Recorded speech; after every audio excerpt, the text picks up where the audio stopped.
Hello friends, welcome to Kalivani's Kitchen. நம்ம சேனல்ல இன்னைக்கு பார்க்க போற recipe chicken tikka masala. Chapati, naan, parotta, ghee rice, white rice கூட சாப்பிட்றதுக்கு இந்த சிக்கன் டிக்கா மசாலா நல்ல ஒரு பெர்ஃபெக்ட்டான சைட் டிஷ்.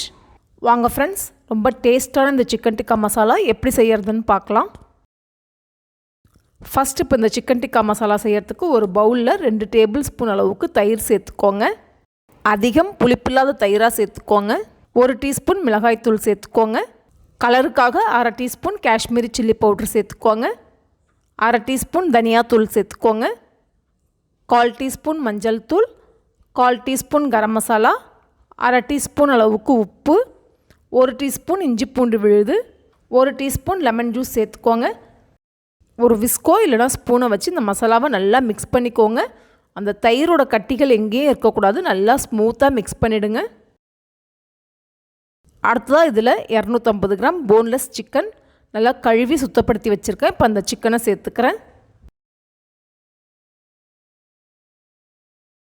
சேர்த்து நல்லா மிக்ஸ் பண்ணிக்கோங்க.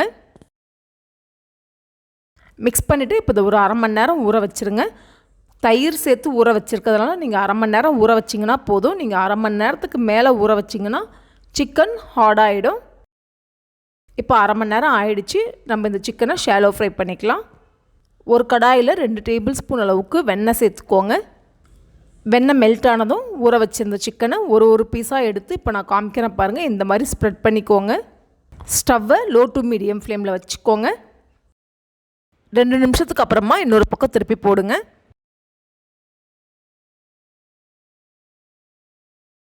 இதே மாதிரி 2-3 தடவை திருப்பி போட்டு ஃப்ரை பண்ணிக்கோங்க. ஒரு பேட்ச் ஃப்ரை பண்ணி எடுக்கிறதுக்கு 6லேருந்து 7 நிமிஷம் ஆகும். இப்போ பாருங்கள், சிக்கன் நல்லா வெந்துருச்சு. ஒரு பீஸ் கட் பண்ணி காமிக்கிறேன் பாருங்கள். சிக்கன் கட் பண்ணும்போது இந்த மாதிரி உள்ள வெள்ளையாக இருந்தாலே சிக்கன் நல்லா வெந்துருச்சுன்னு தெரிஞ்சுக்கலாம். ஒரு பிளேட்டில் ட்ரான்ஸ்ஃபர் பண்ணி வச்சுக்கோங்க. இப்போ இன்னொரு பேட்ச் சிக்கன் பொரிக்கிறதுக்கு இங்கே பார்த்திங்கன்னா வெண்ணெய் கம்மியாக தான் இருக்குது. அதனால 1 டேபிள் ஸ்பூன் அளவுக்கு வெண்ணெய் சேர்த்துக்கோங்க. சேர்த்துட்டு மிச்சம் இருக்கிற சிக்கனை பொரித்து எடுத்துக்கோங்க. இப்போ எல்லா சிக்கனும் பொரித்து எடுத்தாச்சு. அடுத்ததாக ஒரு கடாயில் 3 டேபிள் ஸ்பூன் அளவுக்கு எண்ணெய் சேர்த்துக்கோங்க. எண்ணெய் சூடானதும் 1/2 டீஸ்பூன் சீரகம் சேர்த்துக்கோங்க. சீரகம் பொரிஞ்ச உடனே 2 மீடியம் சைஸ் வெங்காயம் நல்லா பொடியாக நறுக்கி சேர்த்துக்கோங்க. இந்த வெங்காயம் சீக்கிரமாக வதங்கிறதுக்காகவும் அதே டைமில் இந்த கிரேவிக்கும் தேவையான 1/2 டீஸ்பூன் அளவுக்கு உப்பு சேர்த்துக்கோங்க. உப்பு சேர்த்து நல்லா வதக்கிக்கோங்க. இந்த வெங்காயம் இந்த மாதிரி லைட் கோல்டன் ப்ரௌன் கலர் அளவுக்கு வதக்கிக்கோங்க.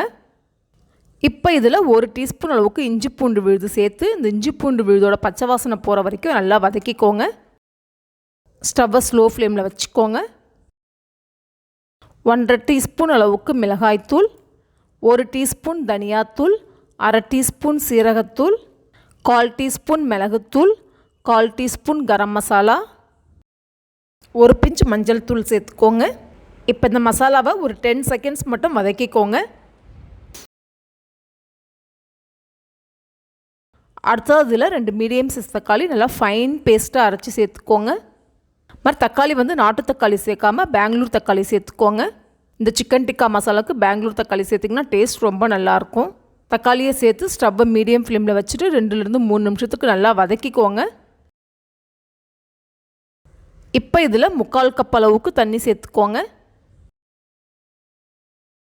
நல்லா கலந்து விட்டு ஒரு கொதி வந்தவுடனே ஃப்ரை பண்ணி வச்சுருக்கிற சிக்கனை சேர்த்துக்கோங்க.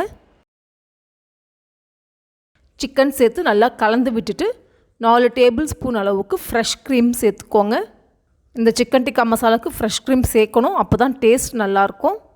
அடுத்ததாக 1 டீஸ்பூன் அளவுக்கு காஞ்ச வெந்தயக்கீரையை கையில் வந்து நல்லா இந்த மாதிரி க்ரஷ் பண்ணி சேர்த்துக்கோங்க. நல்லா கலந்து விட்டுட்டு ஸ்டவ்வை மீடியம் ஃப்ளேமில் வச்சு 5லேருந்து 6 நிமிஷத்துக்கு வேக வச்சுக்கோங்க. இப்போ இதை மூடி வச்சுருங்க. நடுவில் அப்பப்போ ஓப்பன் பண்ணி கலந்து விடுங்க. இப்போ ஓப்பன் பண்ணி காமிக்கிறேன். நம்மளோட சிக்கன் டிக்கா மசாலா ரொம்ப அருமையாக ரெடி ஆகிடுச்சு. இந்த சிக்கன் டிக்கா மசாலா சப்பாத்தி, பரோட்டா, நான், ஒயிட் ரைஸ், கீ ரைஸ் இது எல்லாத்துக்கும் நல்ல ஒரு பர்ஃபெக்டான சைட் டிஷ். சாப்பிட்றதுக்கு ரொம்பவே டேஸ்ட்டாக இருக்கும். உப்பு செக் பண்ணி பார்த்துக்கோங்க. உப்பு அவங்கவுங்க டேஸ்ட்டுக்கு ஏற்ற மாதிரி சேர்த்துக்கோங்க. கொஞ்சமாக நறுக்கிய கொத்தமல்லியில் சேர்த்து மிக்ஸ் பண்ணிவிட்டு ஸ்டவ்வை ஆஃப் பண்ணிவிடுங்க. ஓகே ஃப்ரெண்ட்ஸ், ரெஸ்டாரண்ட் ஸ்டைலில் நம்மளோட சிக்கன் டிக்கா மசாலா ரொம்ப அருமையாக ரெடி ஆகிடுச்சு. நீங்களும் ட்ரை பண்ணி பாருங்கள். ட்ரை பண்ணிவிட்டு உங்களோட ஃபீட்பேக் என் கூட ஷேர் பண்ணுங்கள். இந்த ரெசிபி உங்களுக்கு பிடிச்சிருந்தா என்னோடய வீடியோவை லைக் பண்ணுங்கள், ஷேர் பண்ணுங்கள். சேனலை மறக்காமல் சப்ஸ்கிரைப் பண்ணுங்கள். மீண்டும் இன்னொரு இன்ட்ரெஸ்டிங் ரெசிபியோடு உங்களை சந்திக்கிறேன்.